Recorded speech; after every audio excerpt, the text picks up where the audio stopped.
ఇట్లా అన్ని దాని గురించి ఇట్లా లమ్మళ్ళంజడు కానీ మాట్లాడుతుంటే కాళ్ళతో తనుకుంటే సార్ 25 నిమిషాలు నరకం చూపెట్టారు సార్. 3 కానిస్టేబుల్ వచ్చాయి సార్. 25 నిమిషాలు ఏకదాటి కూర్చురు.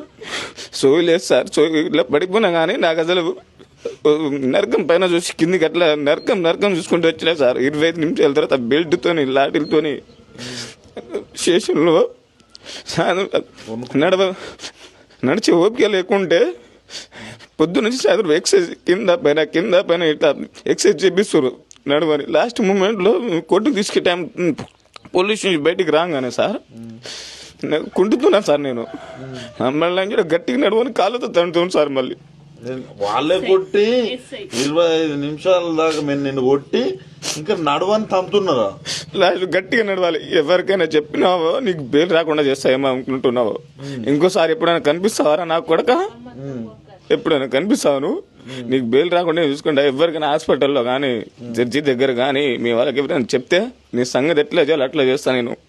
మళ్ళీ గవర్నమెంట్ హాస్పిటల్ పోయినా కానీ ప్రజాస్వామ్యంలో పార్టీలు కాదు గెలవాల్సింది, ప్రజలు గెలవాలి.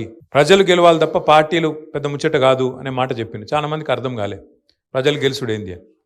అట్లాగే ఇంకొక మాట చెప్పింది కేసీఆర్ గారు, మోసపోతే గోసపడతాం యాది పెట్టుకోండి అని చెప్పిండు.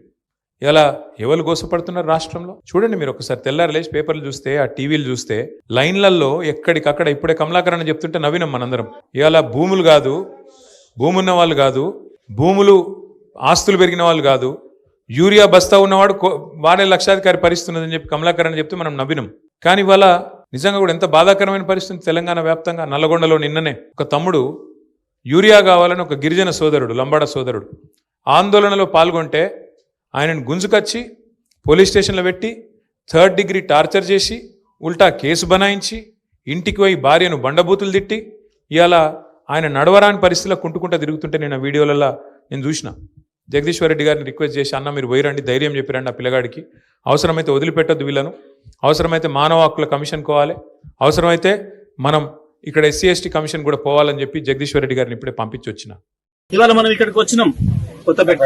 సాయి సిద్ధు అని చెప్పి గిరిజన యువకుడు వాస్తవానికి ఆటో తోలుకునే జీవనం కొనసాగిస్తాడు. ఆయన నేను యూరియా కొరకు పోయి నిలబడ్డా నేను చెప్పలే, అబద్దం చెప్పలే. అని చాలా స్పష్టంగా నేను ఆటో తోలుకుంటున్నా, నా ఆటోలో వస్తున్న వాళ్ళు కొంతమంది వచ్చిండ్రు, ఈ యూరియా కొరకు ధర్నా చేస్తున్నారు అంటే నేను కూడా వాళ్ళ మద్దతుగా ధర్నాకు నిలబడ్డా. కేవలం నేను ధర్నాలు నిలబడ్డందుకే ఇగో ఈ వీడియో చూపిస్తూ ధర్నాలకు ఆయన నిలబడ్డా. ఆయనే అబ్దుల్ షేక్ ఈ వీడియో చూపిస్తూ కొట్టిరు నన్ను గంట సేపు పోలీసు వాళ్ళు. నీకేమవసరం రా, నీకు గుడ్డ భూమి లేదు, నీకేమవసరం రా దీంతో నేను చెప్పేసి. పిల్లవాడు చెప్తున్నాడు నేను యూరియా కొరకు పోయినా అని చెప్పలేదు, యూరియా కొరకు మా రైతులు ధర్నా చేస్తున్నారు, మా ఊరోళ్ళందరూ బాధపడుతున్నారు, నేను వాళ్ళ మద్దతుకు నిలబడ్డా అని చెప్పిన అని చెప్పి ఇంత స్పష్టంగా మనకు కనబడుతుంది. ఇక్కడ ఇది చూపించుకుంటేనే కొట్టినారు అని చెప్తా ఉన్నారు. ఇవాళ మధ్యాహ్నం నుంచి వెళ్ళి పాపం పోలీస్ అధికారులు నానా తంటాలు పెడుతున్నారు, జిల్లా పోలీస్ అధికారితో సహా. ఇక్కడ మేము వస్తున్నాం, టీఆర్ఎస్ బృందం ఇక్కడికి వస్తుంది అనగానే మొత్తం సోషల్ మీడియాలో పెడుతున్నారు. అది ఏదో వాళ్ళు కొట్టుకున్న కేసు, అది యూరియా కేసు కాదు. అవును, ఒకవేళ కొట్టుకున్న కేసు అయితే మాత్రం ఈ రకంగా కొట్టాలనుందా? జిల్లా ఎస్పీ గారు ఇదేనా నువ్వు సమర్థిస్తున్నావా? కొట్టుకున్న కేసైనా తిట్టుకున్న కేసైనా కేసు గ్రావిటీ ఏమైనా ఉండవచ్చు. పోలీస్ అధికారులు మీకు ఒక పద్ధతి ఉంది కదా, మీకు నియమావళి ఉంది కదా, దాని ప్రకారం కదా పనిచేయాలి. ఇష్టం వచ్చినట్టు ఒక అమాయకుని పట్టుకుపోయి లోపడేసేసి గంటల తరబడి లాఠీలతో కొట్టి హింసించే అధికారం మీకు ఇక్కడిది. ఎట్లా సమర్థించుకుంటున్నావు? జిల్లా అధికారిగా ఒక IPS అధికారిగా ఎట్లా సమర్థించుకుంటారు? ఒక దిక్కు హైకోర్టు చీవాట్లేస్తున్నా, సుప్రీంకోర్టు రూలింగ్ ఇచ్చినా సోయి లేకుండా ప్రవర్తిస్తున్నారు కొంతమంది పోలీస్ అధికారులు. కాంగ్రెస్ నాయకుల కంటే అధ్వానంగా ప్రవర్తిస్తున్నారు. ప్రత్యేకించి సూర్యాపేట, నల్గొండ జిల్లాలో ఎస్పీలు కూడా చేతగాని వాళ్ళలాగా ఉన్నారు, చేతులెత్తేసి చోద్యం చూస్తున్నారు. నేను ఇప్పటికే 2-3 సందర్భాల్లో చెప్పిన, మీరు IPS అధికారులుగా ప్రవర్తించండి, కింది స్థాయి పోలీసులను నియంత్రించండి.